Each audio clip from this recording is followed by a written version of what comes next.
Hello everyone, welcome to IC fitness club. So जैसे कि हमने आपको प्रॉमिस किया था कि हम आपके हर एक क्वेश्चन का आंसर देंगे from legal point of view. And so हर एक क्वेश्चन को डिस्कस करने के लिए we have advocate VK Singh with us, right? First of all very thankful to team IC fitness club.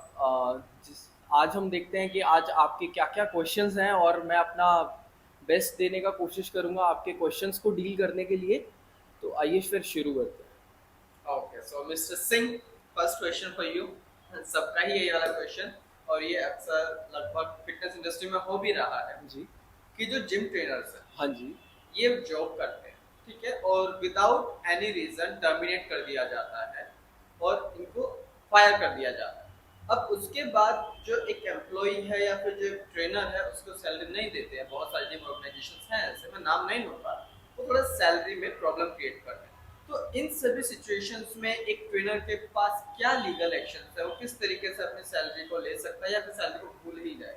देखिए, सबसे पहले आपको एक चीज़ का ध्यान रखना है, चाहे आप जिम ट्रेनर है या आप कोई भी प्रोफेशन करते हैं, कोई भी जॉब करते हैं, तो आपको हमेशा अपने एम्प्लॉयमेंट बॉन्ड पर ध्यान देना है। आप एक एम्प्लॉयमेंट अग्रीमेंट ज़रूर बनाएं अपने एम्प्लॉयर के साथ में, जिसमें आपके एम्प्लॉयमेंट की टर्म्स एंड कंडीशंस होंगी कि किस चीज़ पर आपका मिसकंडक्ट माना जाएगा, कैसे आप टर्मिनेट करे जा सकते हैं, किन कंडीशंस पर आपको टर्मिनेट करा जाएगा, कैसे आपकी सैलरी को बढ़ाया जाएगा, किस परसेंटेज पर आपको इंक्रीमेंट मिलना है, क्या आपकी ड्यूटीज़ रहेंगी ड्यूरिंग दैट जॉब।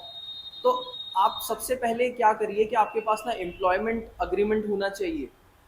काफ़ी बार देखा ये जाता है कि कुछ छोटी जिम्स होती हैं, कुछ सोल प्रोप्राइटरशिप होती है, कुछ छोटे मोटे जो जिम्स होते हैं उसमें वो चीज़ इन सब चीज़ों को अवॉइड करते हैं, वो डायरेक्टली आना शुरू कर देते हैं। तो आप इस चीज़ में एटलीस्ट ये श्योर करें कि आपके पास ज्वाइनिंग लेटर ज़रूर हो।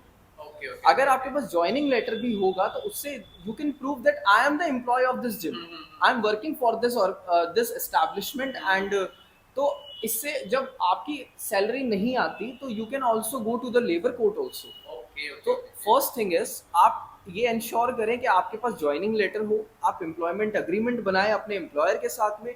और अगर ऐसी कोई भी आपको लगता है कि ऐसी सिचुएशन अराइज हो रही है तो आप अपने लॉयर से मिलें और एक लीगल नोटिस सेंड करें।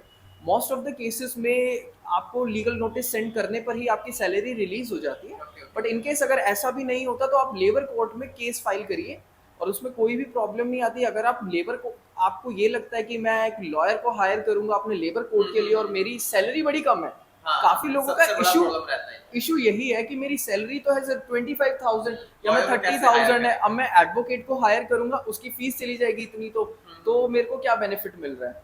तो आप एक चीज समझ लीजिए, जब आप केस फाइल करते हैं तो आपको सिर्फ आपकी सैलरी नहीं मिलेगी, आपको कॉम्पनसेशन भी मिलेगा जो आपका हैरेसमेंट हुआ है। इसके साथ में आपको एक चीज और समझने वाली बात है कि आपको अगर लॉयर को हायर नहीं करना तो आप एटलीस्ट अपनी कंप्लेंट उससे ड्राफ्ट करा सकते हैं कि जो आपकी कंप्लेंट को स्ट्रांगली बनाए। ओके अपने ओके केस को समझिए और जहां तक हो सके आप अपने केस को खुद भी रिप्रेजेंट कर सकते हैं। Okay labour okay. कोर्ट जो होते हैं वो उस लेवल के कोर्ट्स नहीं होते कि जहां पर आपको बिल्कुल किसी एडवोकेट की जरूरत ही है 100%। वो कोई क्रिमिनल केस नहीं है या फिर बड़ा अमाउंट नहीं है। अगर आपका क्लेम ही बड़े अमाउंट का है हाँ हाँ तो बेटर ये होगा कि आप किसी लॉयर को हायर करेंगे। हाँ हाँ हाँ। बट अगर आपका छोटा क्लेम है तो आप सिर्फ ड्राफ्ट कराएं अपनी कंप्लेंट को अब और सीधा उसको फाइल कर दें। ओके और ओके वो आप जब भी डेट ऑफ खुद जा सकते हैं और वो आपके लिए बेनिफिट में होगा ही होगा, क्योंकि आपको उसके साथ कॉम्पनसेशन भी मिलने वाला है। Okay okay okay. जी, तो थैंक यू। तो आप सबने देखा कि एक छोटी सी मिस्टेक आपकी एक्चुअली में सैलरी आप लूज कर सकते हो। क्यों? आपके पास कोई प्रूफ ही नहीं है कि आप एक एम्प्लॉय थे, जी, राइट? तो सबसे पहले अगर आप किसी जिम को ज्वाइन करते हो, ask for the joining letter, right? Exactly. Joining letter पे क्या है कि ये एक लीगल है और एक फुल प्रूफ, एक आपके पास एक लेटर है, ठीक है, प्रूफ एक तरीके से कि अब आपको कंपनी ने हायर आप कर लिया लीगली है। एंटाइटल हो चुके हैं सैलरी के लिए और अदर बेनिफिट्स के लिए। कंपनी आपको फायर नहीं कर सकती विदाउट फायर, रीजन। बिल्कुल एम्प्लॉयमेंट अग्रीमेंट में आने के बाद आपके पास इवन अगर आप उसमें डिस्प्यूट रेजोल्यूशन क्लॉज भी डलवाते हैं हाँ हाँ कि अगर आपके और एम्प्लॉयर के बीच में कोई डिस्प्यूट हो गया, मान लीजिए वो सैलरी को लेकर हुआ है और मान लीजिए वो कोई मिसकंडक्ट को लेकर हुआ है, कोई सेक्सुअल हैरेसमेंट की अगर आपके अगेंस्ट कोई कंप्लेन आ जाती है, काफी केसेस में जो मैंने देखे हैं, तो कुछ ऐसे भी ट्रेनर्स होते हैं जिनके खिलाफ कोई कुछ क्लाइंट सेक्सुअल हैरेसमेंट की कंप्लेन कर देते हैं, राइट तो राइट राइट। जिसके जिसके चलते उनको निकाल दिया जाता है, डायरेक्टली निकाल दिया जाता है। बट कभी कभी क्या होता है, ज्यादातर केसेस ऐसे ये झूठे भी होते हैं।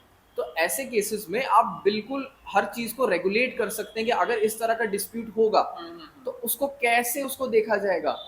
ओके समझते ओके। हैं कि अगर आप कोई आपकी तरफ से कोई मिसकंडक्ट हुआ है, ये नहीं कि आपको डायरेक्टली टर्मिनेट कर दिया जाएगा, प्रॉपर उसको इन्वेस्टिगेट करा जाए। इन्वेस्टिगेट अगर करवा। क्रिमिनल कंप्लेंट भी फाइल हुई है, पुलिस के पास भी गया, तो इसका मतलब ये नहीं कि आपको डायरेक्टली टर्मिनेट कर दिया जाएगा। Okay okay that is your employment right की अगर आपको प्रॉपर आपको एक अपॉर्चुनिटी मिलनी चाहिए अपना पॉइंट रखने के लिए। ओके। ऐसा नहीं होना चाहिए कि अगर सपोज किसी ने आपके खिलाफ कोई भी बेसलेस कंप्लेंट फाइल कर दी तो आपको सीधा जॉब से आपको निकाल दिया गया। नहीं, वो गलत है। इन्वेस्टिगेट आपको एक होगा सबसे पहले। अपॉर्चुनिटी टू बीइंग हर्ड हमेशा मिलनी चाहिए। Okay okay. जी, तो इस तरह की जो छोटी छोटी चीजें होती हैं वो आपका एम्प्लॉयमेंट अग्रीमेंट शो करता है, जो जिसके बेसिस पे आपके राइट्स को डिटरमाइन किया जाता है, और वो वही राइट्स उसके थ्रू आप अपना जो डिस्प्यूट है, चाहे वो आर्बिट्रेशन के थ्रू या किसी मीडिएशन के थ्रू भी रिजॉल्व कर सकते हैं। और मैं आपको ये भी बताना चाहता हूँ, आर्बिट्रेशन या फिर हम मीडिएशन की बात करें तो इनके जो डिसीजंस होते हैं वो लीगली बाइंडिंग होते हैं।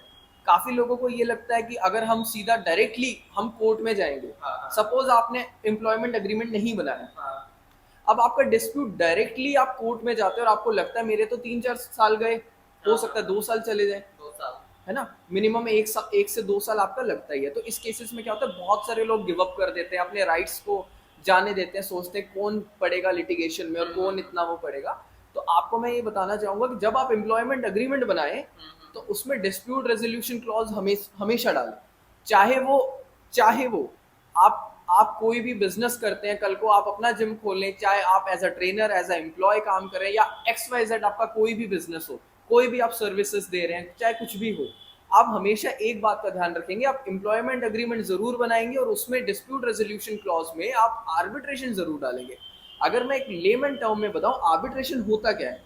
आर्बिट्रेशन क्या होता है कि आप एक पर्सन को अपॉइंट करते हो, एक या फिर 3-5 जैसे भी आपकी नीड होती है आपके इशू को समझने के लिए। तो आप एक ऐसे पर्सन को अपॉइंट करते हो जो इन द प्लेस ऑफ जज, who will decide your matter, who will decide the issue, who will adjudicate the matter.